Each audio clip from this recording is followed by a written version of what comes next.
오늘 우리 함께 살펴볼 말씀은 죽음에 이르는 7가지 죄악 중에 세 번째 분노에 대해서 묵상할 것입니다. 우리가 흔히 듣는 말 중에 하나가 분노 조절 장애가 있다, 이런 말 우리가 요즘 흔하게 듣는 것 같습니다. 뉴스에서도 종종 나오고 또 드라마에서도 이야기거리가 되는 것 중에 하나입니다. 우리도 이야기하기를 저 사람 분노 조절 장애가 있는 것이 아닌가, 우리 그렇게 말하기도 하지 않습니까? 분노가 무엇일까 찾아보면 분노란 표현하는 방식에 있어서 밖으로 드러내거나 혹은 안으로 품는 두 가지 방식을 사용하게 된다라고 하는 거예요.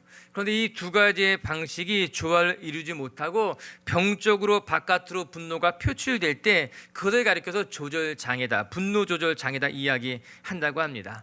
즉 분노가 때로는 밖으로 드러나야 하기도 하고 또 때로는 안으로 건강하게 삭히기도 하면 그래서 스스로 조절되어야만 되는 것인데, 그것이 뜻대로 조절되지 않아서 병적으로 바깥으로 표출되는 현상, 그런 것을 가리켜서 분노 조절 장애가 있다라고 이야기하고 있는 거예요. 과거에는 이 분노를 적절히 표출하지 못해서 우리가 우라병이 생기기도 하였는데, 지금은 이 분노를 과도하게 바깥으로 폭발하는 것으로 말미암아 분노 조절 장애가 급증하고 있다고 사람들은 그렇게 이야기하고 있는 거예요. 그래서 신문을 보고 뉴스를 보면요, 세상이 온통 분노로 가득 찬 것만 같은 거예요. 묻지마 폭력이라고 하는 거, 그거 언제부터 생겨난 말인지는 모르겠지만 우리가 흔히 듣게 되는 말 중에도 하나잖아요. 과거에는 상상하지도 못했던 일들이 이제는 청소년들 사이에서도 일어나는 일들을 우리가 심순치 않게 보게 되는 것 아니겠습니까? 가만히 들여다보면요, 이 사회가 분노로 가득 찬 것만 같은 거예요. 주변에 온통 분노로 가득 찬 사람들이 다 이렇게 지나다니는 것만 같다라고 하는 거예요. 사회가 분노로 재생산해낸다, 그런 말 하기도 한다라고 하는 거예요. 오늘 말씀을 읽어보게 되면 오늘 말씀에도 분노에 가득 찬 한 사람이 등장하게 됩니다. 그 사람의 가인인데 결국 그가 분노에 가득 차서 자기의 동생을 쳐서 죽이는 끔찍한 일이 성경에 기록되어져 있는 거예요. 오늘 말씀에는요, 그가 분노했다는 표현이 반복되어져서 나오고 있습니다. 하나님을 향해서도 그가 분노했다고 이야기하고요, 그 분노를 감당하지 못해서 자기의 동생을 들로 끌어내어서 죽였다, 분노했다는 말이 기록되어져 있는 거예요.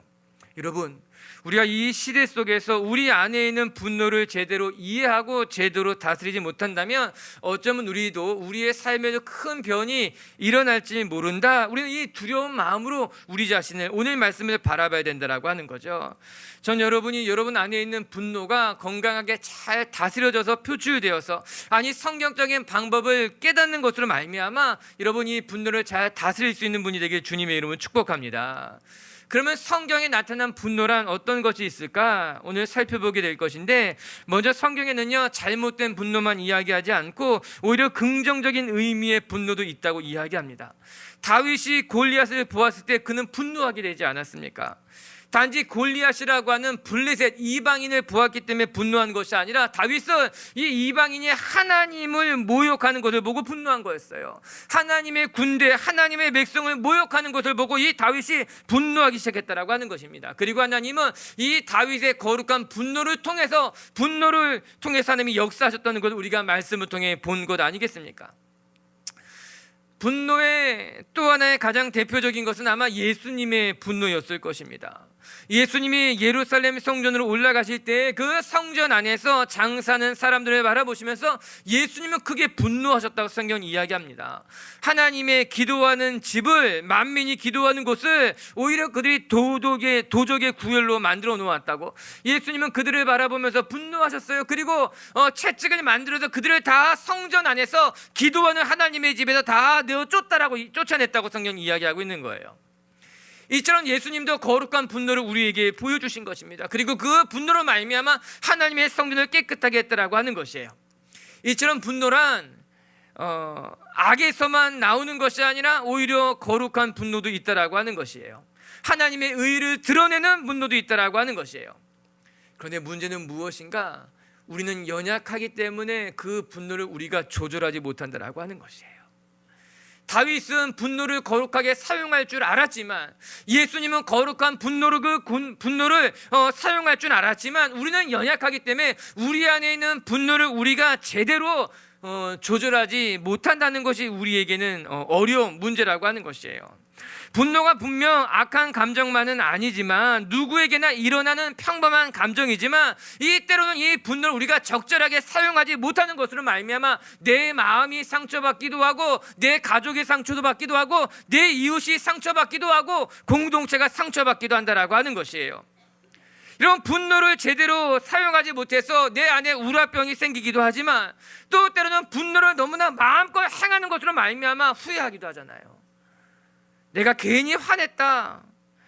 더 나아가서 이 분노 때문에 우리가 가인처럼 돌이킬 수 없는 큰 어려움을 경험하게 될 수도 있다라고 하는 것이에요. 우리 사랑하는 미치교회 성도 여러분, 우리 속에 때로는 화가 나기도 하고 분이 나기도 하지만, 우리가 그것 때문에 우리의 마음이, 우리의 심령이 상처받거나 또 다른 사람들을 해하는 것이 아니라, 그 분노를 지혜롭게 관리하고 다스릴 줄 아는 하나님의 사람들이 되시기를 오늘 말씀을 통해 배우는 시간이 되게 주님의 이름으로 축복합니다. 그러면 첫 번째, 우리가 이 분노를 어떻게 감당할 수 있을까? 오늘 말씀은 우리에게 가르쳐 주시기를, 우리가 살아감에 있어서 분노할 일을 마주칠 수밖에 없다면 그 분노를 관리하고 다스릴 줄 알아야 한다라고 하는 것이에요. 여러분, 이것이 너무나 중요한 일인 거예요. 앞서 말한 것 같이 분노 조절 장애는요, 적절하게 표현하지 못했기 때문에 일어나는 일이기도 한 것이에요. 이런 분노라고 하는 것이요, 그것이 어려운 것이에요. 조절하기가 쉽지 않다라고 하는 것이에요. 오늘 우리 7절의 말씀을 같이 한번 먼저 읽어보도록 하겠습니다. 7절입니다. 시작. 내가 선을 행하면 어찌 낯을 들지 못하겠느냐? 선을 행하지 아니하면 죄가 문에 엎드려져 있느니라. 죄가 너를 원하나 너는 죄를 다스릴지니라. 분노하고 있는 가인에게 하나님이 무엇이라 말씀했는가? 선을 행하지 아니하면 죄가 내 앞에 엎드려져 있는데 내가 그것을 다스려야 하지 않겠느냐? 하나님의 말씀이었다라고 하는 거예요. 즉, 죄가 너를 원하나, 즉 죄가 너를 끊임없이 유혹하기도 하고, 죄가 너를 분노하게 만들기도 하고, 죄가 너를 악한 길로 인도하기도 하겠지만, 내가 죄에 끌려다니는 것이 아니라, 내가 그 분노에 끌려다니는 것이 아니라, 오히려 그 죄를 내가 관리하고 다스리고 그 죄를 통제해야 된다라고 하는 것이에요. 여기서 다스려야 된다는 말이 중요한데, 이 말이 무슨 말인가? 지배한다는 뜻인 거예요. 통제한다는 뜻을 가지고 있어요. 통치한다는 뜻이라고 하는 거예요. 즉, 우리 마음에 분노가 일어나지만 그 분노에 지배당하는 것이 아니라 우리가 분노를 지배해야 된다라고 하는 것이에요. 분노가 너를 통제하는 것이 아니라, 분노가 너를 통치하는 것이 아니라, 분노가 너를 분노 때문에 내가 통제력을 잃어버리는 것이 아니라, 분노가 와도 통제력을 잃어버리지 말아라. 분노에 끌려다니지 말아라. 오히려 그 분노를 다스리는 것이 중요하지 않겠느냐? 이게 하나님이 가인에게 말씀하신 거예요. 여러분, 하나님은요, 우리가 종으로 살기를 원치 않으셨어요. 종은요, 자기의 삶의 주도권을 갖고 있지 못해요. 주인이 하라는 대로, 시킨 대로 살아가는 것이 종이라고 하는 거예요. 그러나 하나님은요, 우리를 종으로 부르지 않으셨어요. 하나님은 우리가 종으로 살기를 원치 않으셨기 때문에 하나님은 우리에게 자유의지라고 하는 너무나 선한 것을 주신 것이에요. 우리의 삶은 우리가 선택할 수 있는 고귀한 인권, 권리를 우리 가운데 주셨다라고 하는 것이에요. 그러나 죄는 우리를 종 삼기를 원한다라고 하는 거예요. 분노는 우리를 종 삼아서 우리를 끌고 다니기를 원한다라고 하는 것이에요. 오늘 하나님이 무엇이라 말씀하셨습니까? 오늘 말씀을 들여다보시기 바랍니다. 가인이 분노의 종이 되어버린 거예요. 가인이 자기 안에 일어난 분노를 감당하지 못해서 결국에는 자기의 동생을 들로 끌고 나가서 쳐 죽였다고 이야기한 것 아니겠습니까? 오늘 사건을 좀 더 묵상해 보십시다. 우리 3절부터 5절까지 말씀 한번 같이 읽어보도록 할게요. 시작.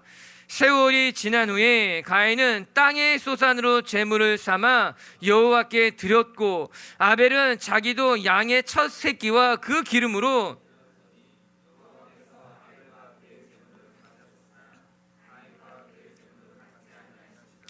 가인이 몹시 분하여 안색이 변하니, 가인과 아벨이 하나님께 제사를 드렸는데 가인과 가인의 제물은 받지 않으셨고 아벨과 아벨의 제물은 받으셨다라고 하는 거예요. 그러나 가인이 몹시 분하여 안색이 변했다. 성경 그렇게 우리에게 기록해주고 있더라고요. 그렇다면 우리는 자연스럽게 물어보게 됩니다. 하나님 왜 아벨의 제사만 받으신 것입니까? 물론 이게 오늘 말씀의 주제하고는 좀 벗어난 일일 수도 있어요. 그러나 오늘 주제를 이해함에 있어서 살펴볼 필요가 있는 것 같습니다. 오늘 성경은 이렇게 이야기하고 있습니다. 가인의 제물을 받지 않았다 이렇게 말하지 않고 가인과 가인의 제물을 받지 않았다고 기록했다라고 하는 거예요. 여기 아주 중요한 포인트가 있는 거예요. 즉 제물이 문제가 된 것이 아니라 그것보다는 가인의 삶이 문제가 되었다는 거예요. 가인과 즉 그를 받지 않았고 그의 제물도 받지 않았다고 성경이 기록해 놓고 있다라고 하는 것, 여러분 제물보다 더 중요한 것은요 제물을 가지고 나오는 그 사람의 마음이라고 하는 거예요. 그냥 제물은 제물일 뿐인 거예요. 그러나 그 제물을 가지고 나오는 사람의 마음에 따라서 그것이 온전한 것이 될 수도 있고 온전한 것이 되지도 못한다라고 하는 것이에요. 그래서 오늘 성경 이야기하기를 가인과 가인의 제사는 받지 않았지만 아벨과 아벨의 제물은 받았다고 성경에 기록해 놓고 있는 거예요. 즉 가인의 모습이 하나님 보시기에 옳지 않았던 거죠. 반면에 아벨의 모습은 하나님 보시기에 옳았던 거예요. 이 말씀을 좀 더 정확하게 이해하려면 우리 히브리서를 보면 단서를 찾을 수가 있습니다. 히브리서 11장 4절을 보면요 이런 말씀이 나와요. 같이 한번 읽어볼게요. 시작. 믿음으로 아벨은 가인보다 더 나은 제사를 하나님께 드림으로 의로운 자라 하시는 증거를 얻었으니 하나님이 그 예물에 대하여 증언하심이라. 그가 주었으나 그 믿음으로써 지금도 말하느니라. 아벨은 어떤 제사를 드렸느냐? 믿음으로 아벨이 가인보다 더 나은 제사를 드렸다. 아벨의 제사가 가인보다 나았던 것은 아벨은 믿음으로 하나님 앞에 나아간 거예요. 믿음의 삶을 살았던 거예요. 믿음으로 제사를 하나님 앞에 드렸다라고 하는 것이죠. 하나님은 거기에 중점을 두고 계셨던 거예요. 그렇기 때문에요 히브리서를 계속해서 읽어보게 되면요 무슨 말씀이 나오는가? 누구든지 하나님 앞에 나아가는 자는 하나님이 살아계신 것과 하나님께 나아가는 자들에게 상 주시는 힘을 믿어야 된다고 나오는 거예요. 누구든지 하나님 앞에 나아가는 자는, 하나님 앞에 제사 드리는 자에게 필요한 것은 무엇인가 하면 하나님에 대한 믿음이 있어야 된다고 강조하고 있는 것이 히브리서의 말씀이라고 하는 거예요. 즉 가인의 삶에, 가인의 제사의 문제는 가인이 들고 나왔던 제물이라고 하기보다는 가인의 삶, 믿음 없었던 그의 모습, 하나님 앞에 드리지 못했던 그의 삶이 문제였다라고 하는 것이에요. 가인은 제사를 드렸을진 모르지만 하나님을 신뢰하지 않았어요. 제물을 가지고 나왔을진 모르지만 그의 삶은 온전히 하나님 앞에 드려진 삶이 아니었다라고 하는 거예요. 거기에 추가 한 가지 더, 가인이 분노하기 시작했다. 오늘 성경은 그것을 보여주고 있는 거예요. 하나님을 신뢰하지도, 하나님 앞에 온전한 제사를 드리지도 않았지만 오늘 가인이 하나님 앞에 분노하고 있었다고 이야기합니다. 저는 생각해 봅니다. 가인이 분하여 얼굴빛이 달라진 것이 문제였을까? 저는 그렇게 생각하지 않습니다. 거기까지는 문제가 되지 않았어요. 가인이 제사하고 그 제물을 하나님이 받지 않은 것, 거기에 문제가 있지 않았어요. 다시 또 하나님 앞에 제대로 된 삶을 드리면 돼요. 제대로 된 제사를 드리면 된다라고 하는 것이에요. 근데 문제는 무엇이었는가? 가인이 그 분을 다스리지 못한 채 아벨을 죽였다라고 하는 것이에요. 가인이 자기 마음속에 있는 분으로 말미암아 얼굴빛이 달라졌지만 하나님은 그에게 물었지요. 무엇이 문제냐? 하나님이 여전히 가인에게 또 다른 기회를, 또 다른 제사를 드릴 수 있기를 원했다라고 하는 거예요. 그러나 가인은 더 이상 제사를 드리지 않습니다. 그리고 자기의 분을 이기지 못한 채 왜 아벨을 쳐 죽였을까? 아벨은 사실 상관이 없거든요. 아벨은 그가 분한 것에 대해서 상관이 없었거든요. 분노라는 것은 그런 것입니다. 내 안의 분노가 어디로 튈지 모르는 거예요. 누구에게 튈지 모르는 거예요. 사람이 거절을 받으면 노하게 되어 있어요. 분노의 원인이 무엇일까? 여러 가지 있겠지만 그 대표적인 것이 거절감일 것입니다. 가인도 일종의 거절감을 느낀 거겠죠? 그것 때문에 분노하기 시작한 거예요. 누군가가 우리를 무시하게 되면요, 우리 분노하게 됩니다. 견딜 수 없게 됩니다. 당신이 뭔데 나를 무시하느냐? 그리고 이내고 나도 당신에게 무안을 주려고 합니다. 무시를 주려고 합니다. 받은 것만큼 갚아주려고 하는 것이 우리의 모습이거죠. 그때부터는 내가 나를 다스리는 것이 아니라 분이 나를 다스리기 시작하는 거예요. 그런데 오늘 말씀해 봐도 하나님이 거절하시는 데는요, 분명한 원인이 있었어요. 그럼에도 불구하고 하나님은 가인이 깨우치기를 원했다라고 하는 것이죠. 사랑하는 미치교회 성도 여러분, 여러분이 여러분 감정의 주인이 되시기를 바랍니다. 분노에 이끌려 다니고 분노의 통제력을 잃어버리는 것이 아니라 오늘 주님의 말씀처럼 죄가 내 문 앞에 있지만 너는 그 죄를 다스려야 될 것이다.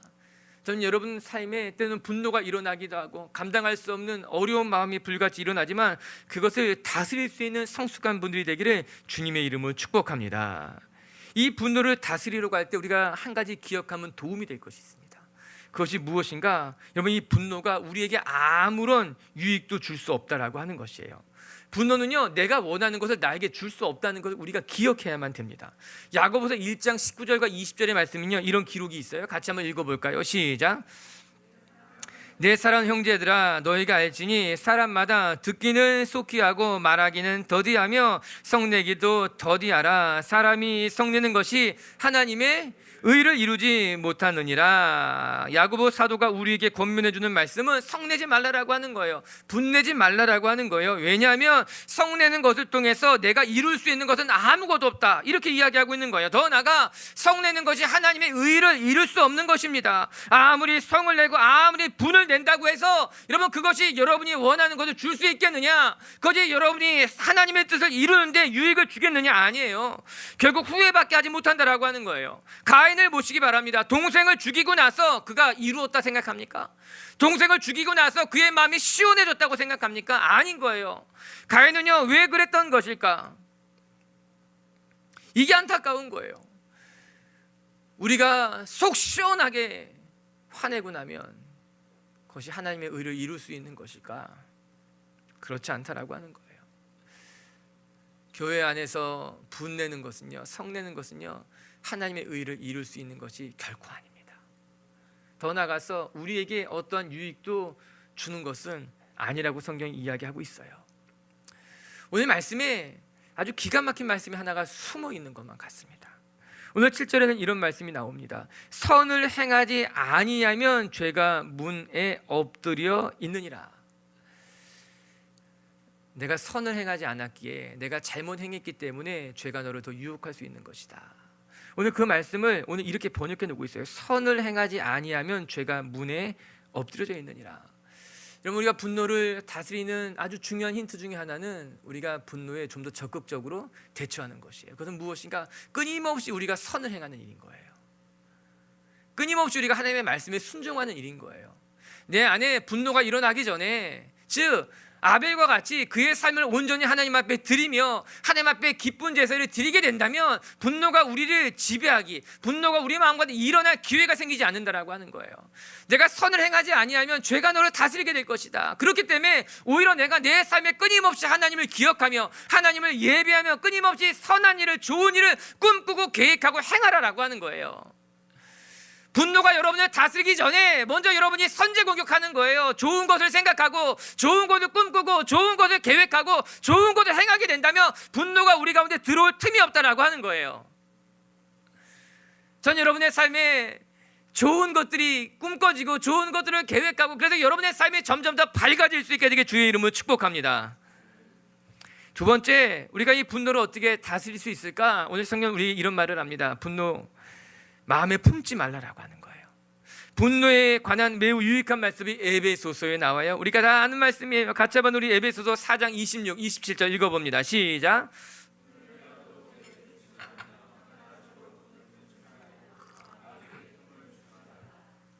아멘. 여러분, 화가 나지 않은 사람은 아무도 없을 것입니다. 아무리 성인 군자라 하여도 때로는 화가 나기도 하고 또 때로는 분을 내기도 한다라고 하는 것이에요. 그래서 분노라고 하는 것은 앞서서 말씀드린 것 같이 잘못된 감정이 아니에요. 이 분노는 건강하게 표출되기도 하고 또 건강하게 내 안에서 삭혀지기도 하는 것이 맞다라고 하는 거죠. 오히려 자연스러운 감정 중에 하나일 것입니다. 그래서 건강한 사람은요, 화를 잘 냅니다. 자주 낸다는 것이 아니라 자기의 화를 잘 관리하는 거죠. 잘 이야기하는 것이지요. 문제는 무엇인가? 그 화가 폭발하는 것이 문제인 거예요. 폭발하기 전에 우리가 잘 다스려야 되는 거죠. 관리해야 되는 거죠. 성숙함이 우리 가운데 있어야만 한다라고 하는 것이에요. 그런데 오늘 여기에 매우 중요한 단어가 나옵니다. 화를 품어서는 안 된다, 이렇게 이야기하고 있어요.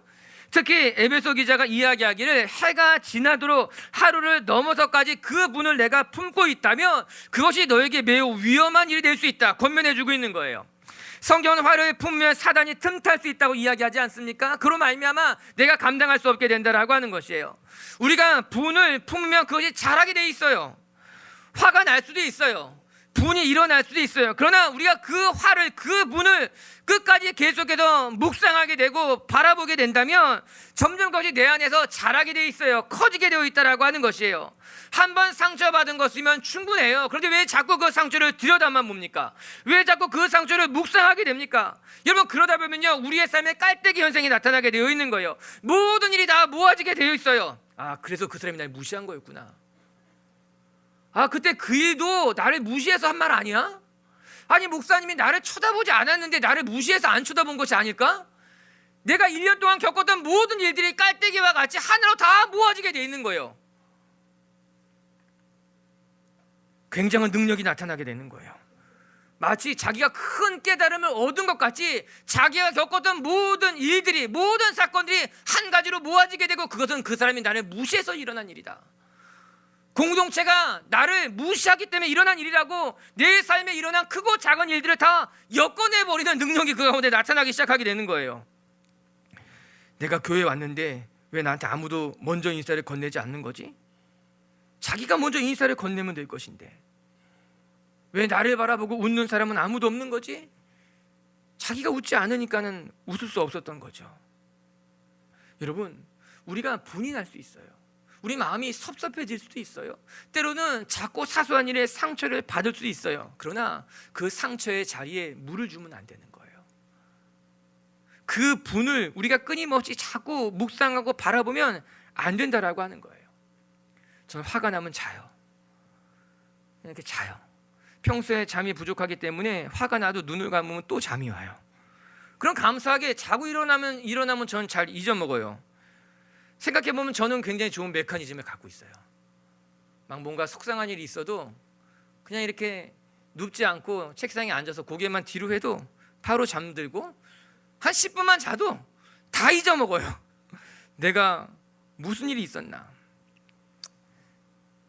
사건을 잊어먹진 않아요. 제가 그렇게 바보는 아니에요.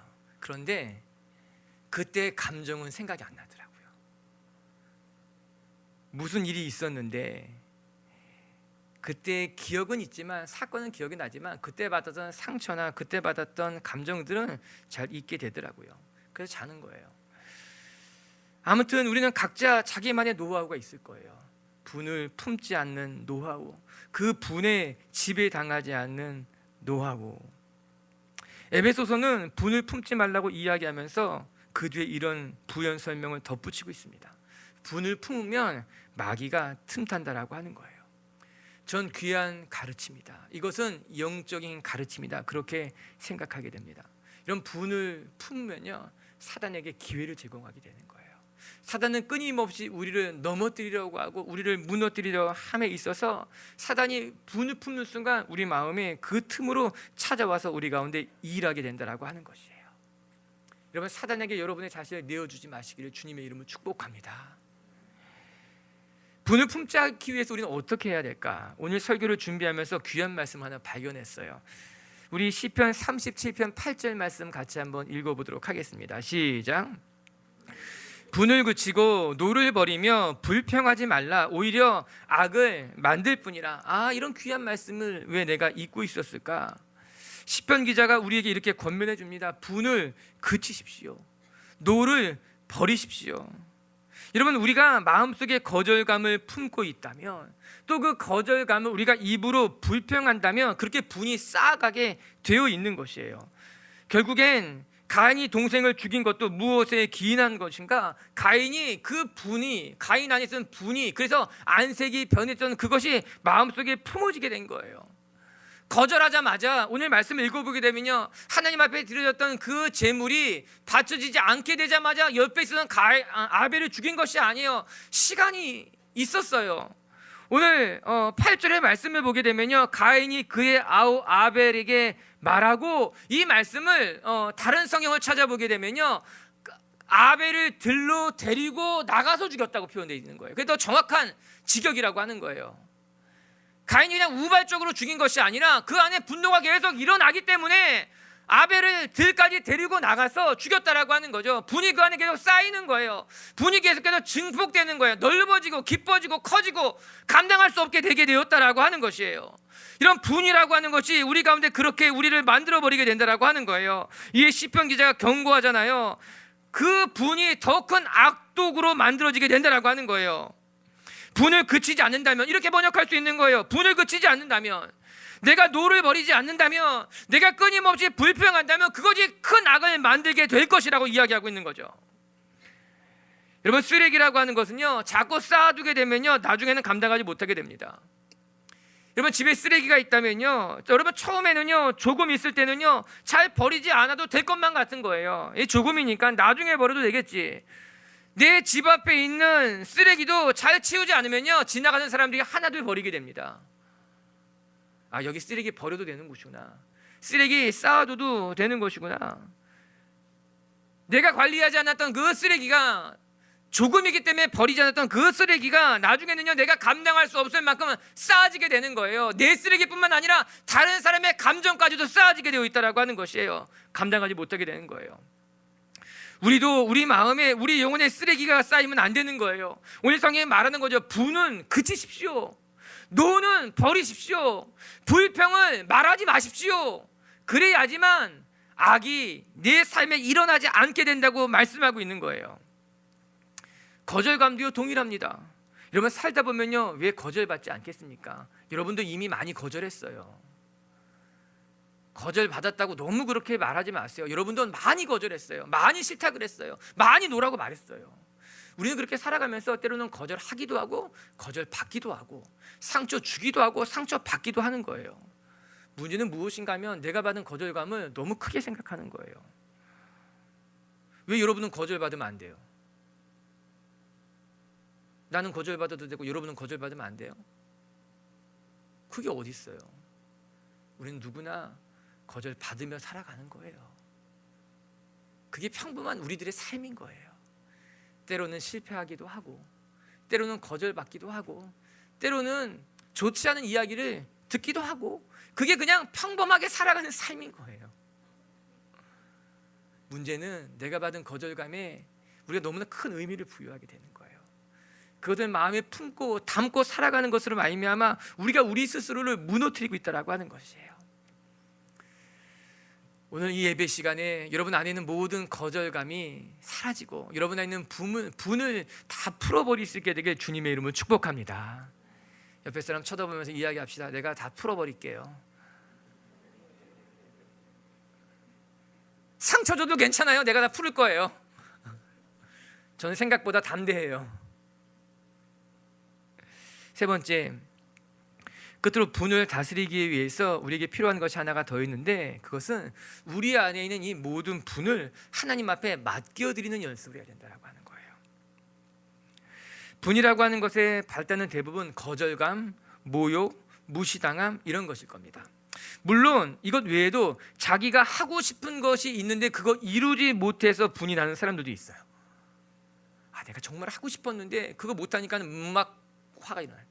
내가 진짜 갖고 싶은 것이 있었는데 그것을 내 눈앞에도 누가 사가게 되면 막 그거 내가 살려고 했던 건데 막, 물론 그런 경우도 있어요. 그런 경우를 제외하고는 대부분 억울한 일을 당하는 거죠. 우리의 분은 그렇습니다. 억울한 일을 당할 때에, 또 내가 누군가에게 무시를 당할 때에 우리가 분이 나고 화가 난다라고 하는 것이에요. 그런데 우리가 꼭 알아야 할 것은, 화를 내고 나면 속이 시원해지는 경우도 있지만 또 화를 내는 것으로 말미암아 문제가 더 복잡하게 꼬이는 경우가 더 많다는 거예요. 내가 속 시원하게 나도 한번 그 사람 무시 확 주었지만 내가 속 시원하게 그 사람에게 모멸감 한번 확 주었지만 오히려 그것으로 말미암아 상황은 더 어렵게 되고 내 마음에는 더 큰 상처가 남기도 된다라고 하는 거죠. 이런 복수는요, 복수를 낳게 돼 있어요. 무협 소설의 대부분은 부모에 대한 복수를 소재로 하지 않습니까? 우리 스승님의 원수를 갚기 위해서, 우리 부모님의 복수를 하기 위해서 내가 그 원수를 갚았지만 그 사람에게도 아들이 있었기 때문에 그 아들이 결국 내 자녀를 죽이게 되는 것이 이게 대부분의 무협 소설이에요. 대부분의 영화예요. 뭐 그것이 어떻게 하면은 좀 아름답게 매듭지어질 수 있을까? 그래서 사람들이 생각한 것이 원수들의 아들과 딸이 만나가지고 이제 어떻게 그렇게 풀어가는 거죠. 원수 이 복수를 끝맺게 하기 위해서. 세상의 진리는요, 복수는 복수를 낳게 되어 있습니다. 이게 평범한 사람들의 삶입니다. 여러분들도 한번 무시당하면 한번 무시하려고 합니다. 한번 내가 당하면 반드시 언젠가는 아주 소심한 복수라도 내가 해야지만 내가 시원해지게 된다라고 하는 것이에요. 그런데 여러분 기억하십시오. 복수는 하나님의 방법이 아닙니다. 복수는 문제를 풀어가는 방법이 아니라 문제를 더 어렵게 만들어가는 방법이라는 거예요. 우리는 어떡합니까? 로마서 12장 19절에는 이런 말씀이 나옵니다. 같이 한번 읽어보도록 하겠습니다. 시작. 내 사랑하는 자들아, 너희가 친히 원수를 갚지 말고 하나님의 진도하심에 맡기라. 기록되었으되 원수 갚는 것이 내게 있으니 내가 갚으리라고 주께서 말씀하시느니라. 이 말씀을 반 잘라서 읽는 사람이 있어요. 사랑하는 자들아, 너희가 친히 원수를 갚지 말고 하나님의 진노하심에 맡기라. 여기까지 끊고 그 뒤에 또 끊는 거예요. 원수 갚는 것이 내게 있으니 내가 갚으리라. 이렇게 읽어요. 원수 갚는 것은 내게 있다. 이게 나가 아니에요. 하나님인 거예요. 하나님 우리에게 말씀하시는 거예요. 원수 갚는 것은 너에게 있지 않아. 원수 갚는 일은 내가 할 일이 아니야. 그 모든 것 선악간에 판단할 일은 하나님이 하실 일이고 하나님이 판단하시고 하나님이 그 억울함을 풀어주시는 하나님이라고 말씀하고 있는 거예요. 맞아요. 사랑하는 성도 여러분, 우리의 삶의 억울함은요, 내가 갚는 게 아니에요. 우리의 삶의 복수는요, 내가 감당하는 일이 아니라고 하는 거예요. 그것은 하나님께 맡겨드리면요, 하나님이 억울함을 푸시는 거예요. 하나님이 원수를 갚아주신다고 성경이 이야기하고 있는 거예요. 여러분이 감당하는 것이 아니에요. 여러분이 푼다고 해서 풀리는 것이 아니에요. 여러분, 가끔 우리가 매듭을 풀려고 하다가 매듭이 더 단단하게 메어지는 경우가 있지 않습니까? 내가 풀어보겠다고, 내가 할 수 있겠다고 하다 보면 오히려 이 매듭이 더 단단해지는 것으로 말미암아 나중에는 끊어버리지 않고도는요, 풀지 못하는 경우가 많다라고 하는 거예요. 대부분 우리의 삶이 그렇지요. 내가 억울함을 풀려고 하면, 내가 원수를 갚으려고 하면요, 오히려 그는 더 큰 문제를 야기시킬 수밖에 없다라고 하는 거예요. 다윗은 자신을 죽이려고 했던 사울에게 원수 갚을 기회가 2번이나 열렸습니다. 모든 그의 신하들이 다윗에게 이야기합니다. 지금 원수를 갚아야만 된다고. 아니, 그 말보다 더 유혹적인 말은요, 지금 원수를 갚지 않으면 더 어려움이 생길 거라는 것이었을 거예요. 다윗이요, 지금 저 원수를 갚아야 하지만 당신의 삶이 편해집니다. 지금 원수를 갚지 않으면요, 당신의 삶은 더 어려워질 겁니다. 이 문제를 풀지 못할 겁니다. 하나님이 문제 풀 절호의 찬스를 주신 거예요. 그러나 다윗은 원수를 자기가 갚지 않았습니다. 이 문제를 자기가 풀려고 하지 않았다라고 하는 거예요. 그것이 다윗의 귀한 모습이에요. 다윗은 사울을 용서합니다. 그리고 그 모든 것을 하나님의 손에 맡겨드립니다. 참 성숙한 사람이죠. 스스로 원한을 해결하려고 했던 것이 아니라 하나님께서 선악간에 판단하시도록, 하나님이 선악간에 의로움 중에 판단하시도록 그 모든 것을 하나님 앞에 맡겨드리는 거예요. 저는 이 대목을 보면서 정말 다윗은 하나님의 사랑을 받을 수밖에 없겠다. 정말 하나님이 다윗을 사랑할 수밖에 없겠다. 다윗이 정말 하나님의 마음에 합한 사람이겠구나, 그 생각을 하게 된 거예요. 여러분, 이런 사람이 있을까요? 이런 성숙한 모습을 가진 사람들이 있을까? 그러나 우리는 사모해야만 합니다. 다윗의 이 성숙함을, 다윗이 이렇게 성숙하게 자기의 삶의 억울함을 푸는 것을 우리가 지금 할 수 없다 할지라도 우리는 이 모습을 사모하며 이 모습을 지향하며 살아가는 것이 맞다라고 하는 거예요. 사랑하는 빛의 교회 성도 여러분, 죽음에 이르는 7가지 죄악 중에 오늘은 3번째 분노입니다. 7가지 다 정말 치명적인 질병들일 것입니다. 그러나 이 분노라고 하는 것은 대단히 무서운 죄악임에 틀림이 없습니다. 분노는요, 지금 당장이라도 우리 주변에 있는 사람들 다 무너뜨릴 수 있는 너무나 무서운 괴물, 그리고 그 괴물이 어쩌면 지금 우리 속에서도 자라고 있을지 모른다라고 하는 거예요. 오늘 우리 빛의 성도들이 여러분 안에 있는 이 분노를 잘 다스려서 그곳에 지고 무너지는 것이 아니라 그 분노를 하나님 앞에 맡겨드릴 수 있는, 올려드릴 수 있는 하나님의 사람들이 되기를 주님의 이름으로 축복합니다. 말씀을 정리합시다. 분노로 가득 찬 세상을 살아가면서 때로 우리도 분노하고 싶을 때가 있습니다. 저 사람만 화낼 수 있느냐? 나도 화낼 수 있다. 저 사람만 성격이 있냐? 나도 성격이 있다. 그러나 저는 이 분노로 가득 찬 시대에 우리가 또 하나 분노를 더하는 것이 아니라, 여러분, 분노의 종이 되지 마시고 분노를 잘 다스릴 수 있는 분이 되기를 주님의 이름으로 축복합니다. 첫 번째, 우리가 살아가면서 분노할 일을 마주칠 수밖에 없다면 전 여러분들이 분노에 소극적으로 대처하는 것이 아니라, 분노에 여러분의 마음을 빼앗기고 무너지는 것이 아니라, 분노를 잘 다스릴 수 있는 지혜로운 사람들, 성숙한 사람들, 적극적으로 분노를 대처할 수 있는 하나님의 사람이 되게 주님의 이름으로 축복합니다. 여러분, 선한 일을 행하십시오. 선한 일을 꿈꾸십시오. 분노가 여러분의 마음을 지배하지 못하게 여러분이 분노를 지배하고 다스리고 통치하시기를 바랍니다. 두 번째, 분노를 다스리려면 우리는 분노를 품지 말아야만 합니다. 우리 에베소서에서 우리가 배우는 것 같이 해가 지도록 분노를 품지 않는, 다 분노를 털어버릴 수 있는 우리 빛의 교회 성도님들에게 주님의 이름으로 축복합니다. 세 번째, 끝으로 우리가 분노를 다스리기 위해서 여러분 이 모든 것 하나님 앞에 맡겨드립시다. 억울한 일을 당해도, 때로는 무시받는 것 같고 때로는 모욕당하는 것 같아도 여러분 그것 때문에 너무 상처받지 마시고 오히려 그 모든 것 하나님 앞에 맡겨드리며 하나님 행해 주십시오. 하나님이 판단해 주십시오. 그렇게 고백할 수 있는 우리 빛의 교회 성도님들 에게 주의 이름으로 축복합니다.